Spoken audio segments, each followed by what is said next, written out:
Graça e paz, irmãos, da parte de nosso Senhor e Salvador Jesus Cristo. É muito bom estarmos mais uma vez nesse domingo compartilhando com a igreja uma porção da palavra de Deus. E nesta oportunidade eu quero trazer inicialmente um versículo que está em Gênesis, capítulo de número 2, verso de número 18, que nos diz assim: Disse mais o Senhor Deus: não é bom que o homem esteja só, far-lhe-ei uma auxiliadora que lhe seja idônea. O texto que nós acabamos de ler faz parte logo do início da criação. E esse texto nos mostra, primeiramente, o fato de que a família é um plano de Deus, é um projeto de Deus. Ou seja, Deus é quem idealizou a família. E nós sabemos que, ainda que sendo um plano de Deus, existe uma verdadeira batalha, poderíamos dizer assim, para destruir a família, principalmente nesses tempos. São os conceitos que têm mudado, são os valores que têm sido transformados, são as ideologias que têm sido disseminadas, que têm sido pregadas, que têm sido ensinadas e que têm de alguma forma destruído ou estão destruindo essa grande instituição que é a família de Deus.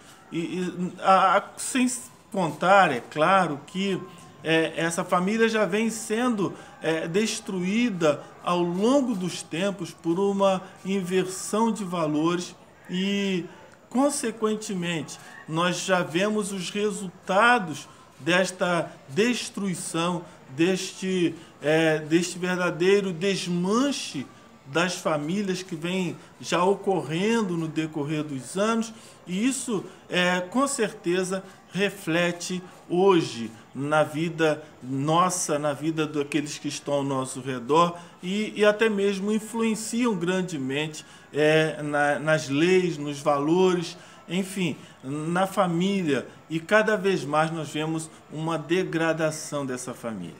E nesta oportunidade nós queremos trazer alguns valores ou de alguma maneira uma forma que Deus trabalha a família, como Deus vê a família e o que Deus espera da família e qual o papel de cada um dentro desta família.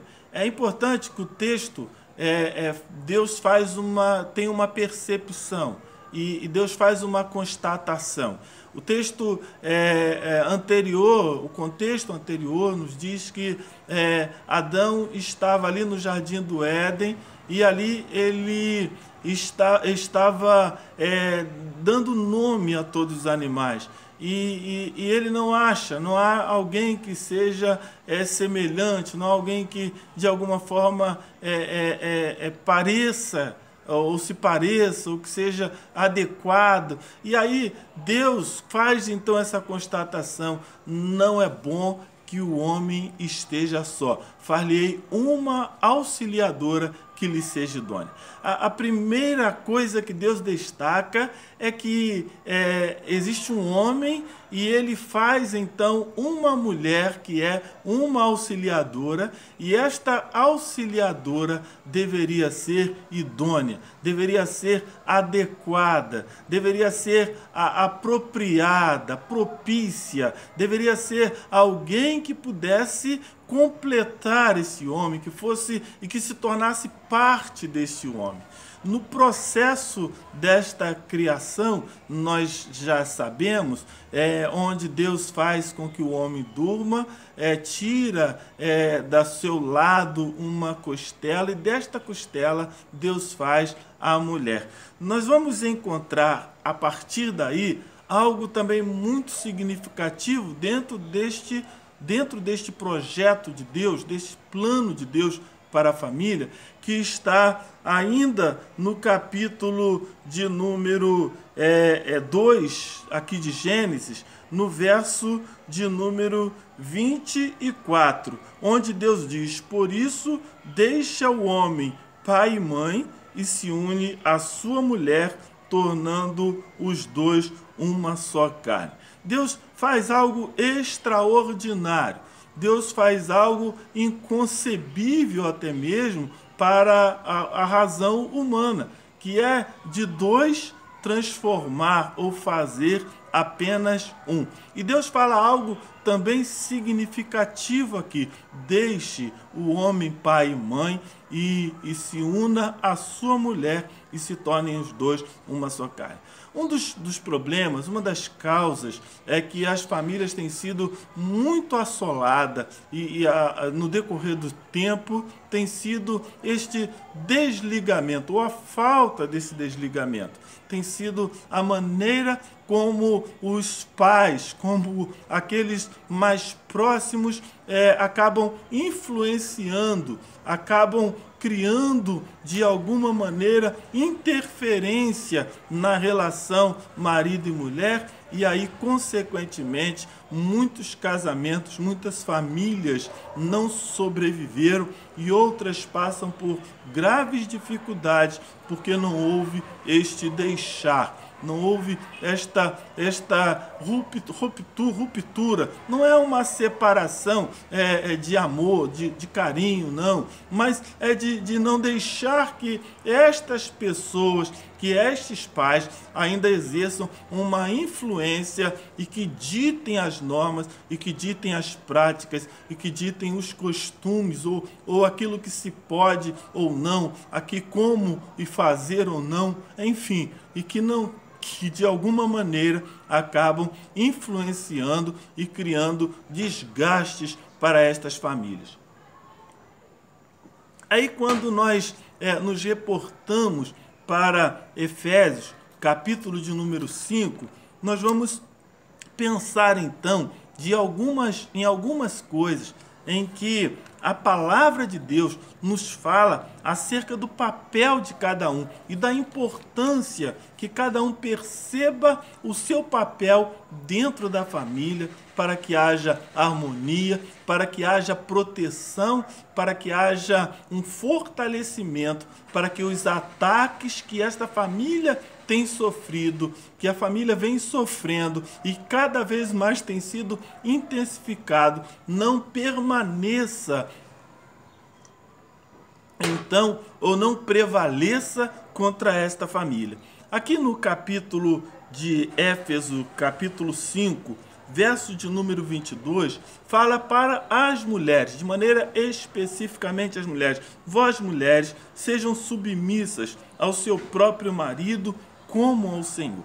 Essa submissão, é lógico, que não é servidão, que não é escravidão, que não é uma submissão cega ou uma submissão irresponsável, irrestrita, incondicional. Não, é uma submissão que o parâmetro é Deus, é o relacionamento com Deus. Ou seja, o nosso relacionamento de submissão para com Deus é uma submissão por amor, uma submissão entendendo que Ele nos ama e que Ele quer o nosso bem. É uma submissão onde nós fazemos de forma agradável, é uma submissão onde nós fazemos de forma que o honramos, que o dignificamos.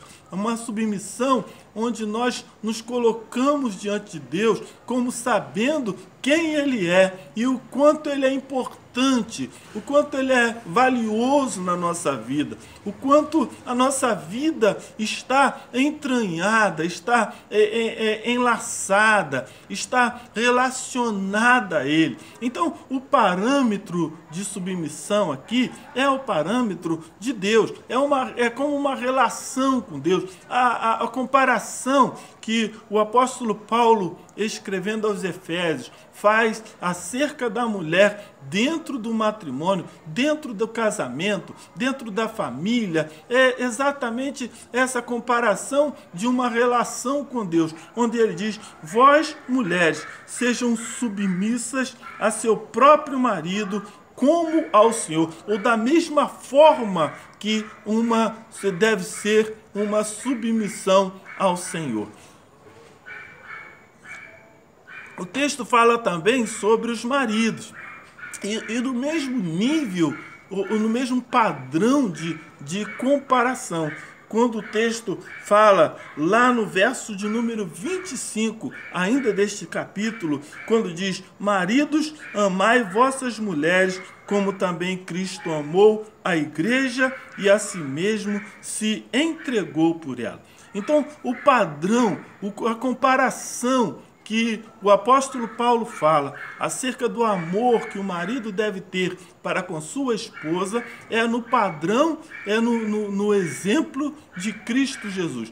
O apóstolo Paulo até fala algo mais. Ele diz que se entregou por ela. Paulo, na sequência, ele diz: não as trateis asperamente. Paulo vai dizer que a forma sacrificial que Jesus Cristo teve para com sua igreja deveria servir de exemplo ou de modelo para que o marido ame a sua mulher. Ou seja, um amor que de alguma maneira a deixe melhor, que a faça melhor. Um amor que seja até mesmo sacrificial para que esta tenha o melhor. Costumo dizer, em muitos momentos, sobretudo em cerimônias de casamento, que a felicidade do marido é ver a esposa feliz. E a felicidade da esposa é ver o marido feliz. Quando isso acontece, quando isso se dá, ambos são felizes, não é verdade? É quando ambos pensam no outro. Que o amor não seja um amor egoísta, um amor egocêntrico. Que essa relação não seja uma relação de benefícios próprios, mas voltado para o outro. Quando esse amor é feito desta forma, vejam que Paulo diz então que a mulher seja submissa como ao Senhor. E quando o marido ama a sua esposa, assim como Cristo amou a igreja, então ela não será humilhada, ela não será pisada, não será diminuída, muito pelo contrário, ele será feliz porque ele estará fazendo aquilo que o Senhor quer e vendo a felicidade, vendo o brilho e vendo o valor que sua esposa tem. Mas o texto nos fala também para os filhos. No capítulo de número 6, aqui de Efésios, fala: vós, filhos, obedeceis a vossos pais, obedecer a vossos pais no Senhor, pois isto é justo. Paulo chama a atenção para um fato de que a obediência é algo justo. Nós temos visto no nosso tempo muita ingratidão. Pais que criaram seus filhos com todo amor, com todo carinho, pais que deram de sua vida, pais que não estudaram para dar o melhor estudo aos seus filhos, pais que não se privaram de muitas coisas para fazer o melhor para os seus filhos. E muitas vezes esses filhos agem de uma forma totalmente desobediente. Então isso seria injusto. Ora, os pais que geraram, os pais que te ensinaram a caminhar, os pais que te alimentaram, os pais que te sustentaram, os pais que te promoveram no ensino, os pais que fizeram de tudo, talvez não seja aquilo que você gostaria que fosse, mas que deram o melhor de si por você, filho. E muitos deles se sacrificaram para que você tivesse uma formação, para que você tivesse uma graduação, para que você fosse um homem de bem. Então, Paulo diz: vós, filhos, obedecei aos vossos pais, porque isto é justo. É justo obedecer àqueles que fizeram tanto bem por você. E se alguma coisa não saiu ainda do agrado, se alguma coisa não foi boa, você pode entender que eles fizeram o melhor que puderam, talvez até sofrendo num dilema grande por conta da criação que tiveram. Alguns pais tiveram uma criação muito dura e eles tiveram dificuldades muito grandes de ensinar os seus filhos, de dar, ou de abençoar, ou de produzir algo de bom, né? Mas é que você entenda que são seus pais e que você os respeite, né? Os obedeça. O texto segue até falando de honrar o pai, de que seu pai seja honrado, sua mãe seja honrada, onde quer que você esteja, em qualquer que seja a situação,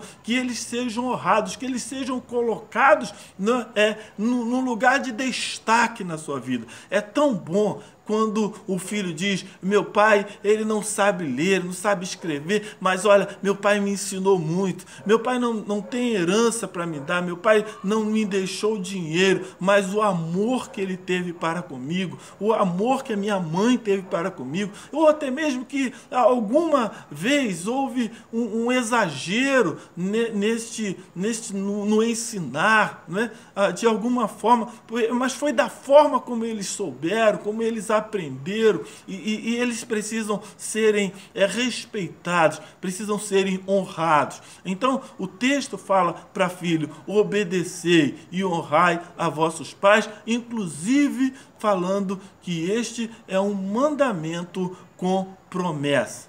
Mas o texto fala também para os pais em relação aos filhos. Nós vimos então a esposa em relação ao esposo, nós vimos o esposo, o marido, em relação à esposa, nós vimos os filhos em relação aos pais, ou seja, pai e mãe. Agora, no verso de número 4 do capítulo 6 de Efésios, nos fala então de filhos, de pais em relação aos filhos. E é muito importante também: e vós, pais, não provoqueis vossos filhos a ira, mas criai-os na disciplina e na admoestação do Senhor. Não provoqueis a ira. As palavras muitas vezes ferem, as ações muitas vezes ferem. Nós vivemos muitas vezes um ambiente onde não existe respeito,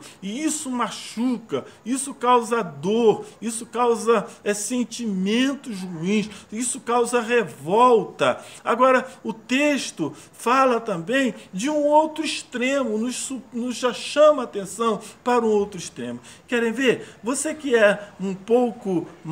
tem um pouco mais de vida, um pouco mais de idade, sabe como era a criação no seu tempo, quando você era novo, quando você era nova. Você sabe que muitas vezes os pais eram mais rígidos, eram mais duros, muitas vezes cobravam mais, muitas vezes alguns até extremos, muitas vezes na sua repreensão, na sua correção, né? E aí nós vivemos hoje uma geração, um tempo onde as coisas se inverteram muito, onde as coisas saíram do equilíbrio, onde há pais que são muito permissivos, há mães que são muito permissivas e que aceitam tudo e que permitem tudo, né? Um exemplo disso, né? Eu me lembro que eu estava ainda nas séries iniciais, no antigo primário,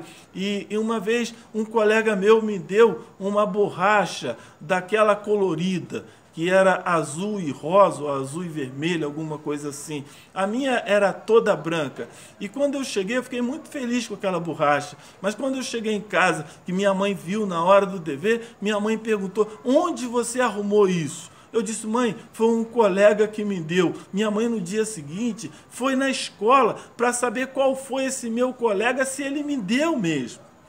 Hoje é possível que um filho saia a pé e chegue em casa com uma moto e os pais muitas vezes não querem nem saber o que aconteceu, como se deu, e aí daqui a pouco um carro, e as coisas vão tomando um rumo muitas vezes. E olha, eu quero dizer para você, pai, para você, mãe, um dia a sua permissividade pode ser lançada em seu rosto como sendo culpado pelo caminho que seus filhos tomarem. Por isso o texto diz: vós, pais, não provoqueis a ira. É uma coisa, não provocar a ira, não seja extremo, não provoque revolta. Mas, por outro lado, o texto diz também: criai-os na disciplina. Criai-os na disciplina. Não é também, se não provocar ira, é uma necessidade, mas deixar largado, deixar à vontade, deixar livre para fazer o que quer, como quer, da hora que quer. E em algumas casas, os filhos têm se sentido tão maiorais, muitas vezes, têm ofendido seus pais, agredido seus pais, não apenas deixando de respeitá-los, não apenas deixando de honrá-los, mas tem ofendido, agredido severamente seus pais, e às vezes a omissão, a permissividade leva a isso. Então o texto diz: não provoqueis a ira, mas criai-os na disciplina. Criai-os na disciplina. Exerça, pai, exerça, mãe, a sua autoridade na sua casa, na sua família, sem provocar ira, sem um extremo que provoque revolta, mas com amor, com carinho, com doçura, mas disciplina. E o texto vai além. E na admoestação do Senhor. Aqui na palavra de Deus existem valores, existem princípios que precisam nortear a vida de seus filhos. Então é preciso que seja, ou que cada um entenda bem e que viva bem o seu papel para que a família seja fortalecida, edificada, alicerçada no Senhor. E ainda que os padrões mudem, ainda que as leis mudem, ainda que os governantes façam coisas que transformem, que virem de ponta cabeça a estrutura familiar, a sua família pode ficar segura, pode ficar alicerçada quando cada um entende o seu papel dentro de casa. Quando esposa se submete como ao Senhor, tendo como referência a submissão a Deus. Quando maridos amam como Cristo amou, a ponto de sacrificar-se pela igreja. Que filhos sejam obedientes e honrem seus pais, porque isso é justo e tem promessa de longevidade para esses filhos, quando pais não provocam a ira, mas criam na disciplina, com ordem, com verdadeiro sentimento de autoridade, e que essa autoridade seja pelo poder de Deus, pelo Espírito Santo de Deus, e quando criam na admoestação do Senhor, ensinando nos princípios da palavra, ensinando os valores que o Senhor tem estabelecido em sua palavra para as famílias. Assim, eu quero orar nesta hora por sua casa, por sua família. E se você, pai, você, mãe, ou se o filho, ou se alguém na sua casa, na sua família, não está cumprindo ou vivendo o papel que Deus estabelece na sua palavra, você pode estar orando também, pedindo para que o Espírito Santo faça uma obra na sua casa, na sua família, em nome de Jesus. Pai, em nome de Jesus, no nome que é sobre todo nome, Senhor, eu quero te agradecer por cada vida, por cada família que estará assistindo a este vídeo. E eu quero te clamar em nome de Jesus, que cada um, Senhor, marido, mulher e filhos e pais, possam estarem se moldando pela tua palavra e assim sendo bênção uns para os outros, para a honra e glória do teu nome, para que as famílias sejam fortalecidas, fortificadas no Senhor e que nada venha as abalar, as destruir como quer o inimigo de nossas almas. Assim eu te oro, te clamo e em nome de Jesus eu rogo que abençoe a cada família em nome de Jesus Cristo. Amém. Que o Senhor te abençoe rica e abundantemente. Que a sua família seja uma família alicerçada, estruturada pela palavra de Deus. Que haja paz em seu lar, em nome de Jesus. Amém.